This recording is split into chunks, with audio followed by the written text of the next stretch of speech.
Shalom and good morning everyone. ఇది నా కృపావాక్యం చూసుకుందాము పరిశుద్ధులారా. మొదటి రాజుల గ్రంథము 14వ అధ్యాయము 7వ వచనము.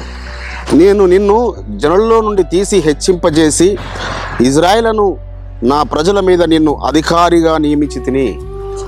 యెరోబాముతో పరలోకపు తండ్రి తన ప్రవక్త అయిన అహియాను పంపించి చెప్తున్నాడు, నిన్ను జనులలో నుంచి, సామాన్య జనులలో నుంచి నిన్ను తీసి హెచ్చింపజేసి నీకు ఇజ్రాయేలు రాజుగా చేశాను నిన్ను.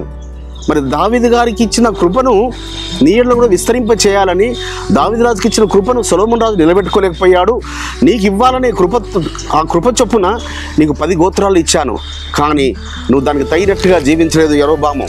నీవు మళ్ళీ బంగారు దూడలను చేయించి పెట్టుకొని మరి ఇజ్రాయెల్ ప్రజలు పాపం చేయడానికి కారకుడు వచ్చావు. అదేవిధంగా ప్రవక్తను పంపించి నేను హెచ్చరిస్తే నువ్వు సరిచేసుకోలేదు.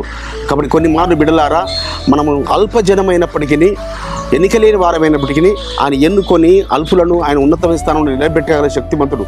యెరోబాము దాన్ని కాపాడుకోలేకపోయాడు, యెరోబాము దాన్ని నిలబెట్టుకోలేకపోయాడు.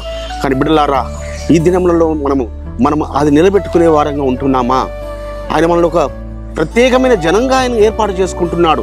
ఆయన రక్తంతో మనల్ని కొన్నాడు, మన సొత్తుగా చేసుకున్నాడు, తన స్వాస్థ్యం మనల్ని ఏర్పాటు చేసుకుంటున్నాడు. కాబట్టి బిడ్డలారా, మనము ఆయన పిలిచిన పిలుపుకు తగినట్టుగా జీవిస్తున్నామా? మన జీవితాలు ఆయనకు మహిమకరంగా ఉంటున్నాయా? సో నిన్ను నిజంగానే ఒక ఎన్నికలేని వాడివే, ఎన్నికలేని దానివే, కానీ గొప్ప కృప చూపాడు నీ ఎడల, ఉన్నతమైన ప్రణాళిక కలిగి ఉన్నాడు నీ ఎడల. కాబట్టి ఆ ప్రణాళికలో భాగంగానే మరి సొలొమోను రాజును తీసివేసి, మరి చూడండి, ఆయన దగ్గర ఉన్న సేవకుడికి ఆ యొక్క అధికారం ఇచ్చాడు. యెరోబాముకు 10 గోత్రాలను ఇచ్చాడు. కానీ దావీదు గారి నిమిత్తమై మరి సొలొమోను రాజు దగ్గర ఇంకొక గోత్రాన్ని, దావీదు బెన్యామీను గోత్రాన్ని నిలబెట్టాడు. నిన్ను బట్టి కూడా నీ గోత్రంలో, నీ వంశంలో ఒకరు నిలబెడతాడు బిడ్డలారా. నిన్ను బట్టి కూడా ఆయన ఆశీర్వదిస్తాడు.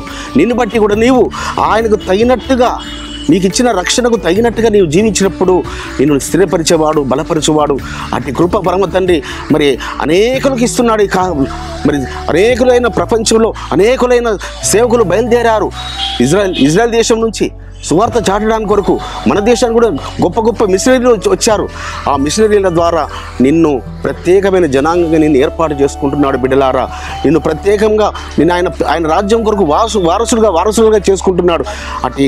ఆ విధంగా ఆయన పిలిచిన పిలుపుకు తగినట్టుగా మనం ఉన్నప్పుడు గొప్ప ఆశీర్వాదములు, దీవెనలు మనం స్వతంత్రించుకుంటాం.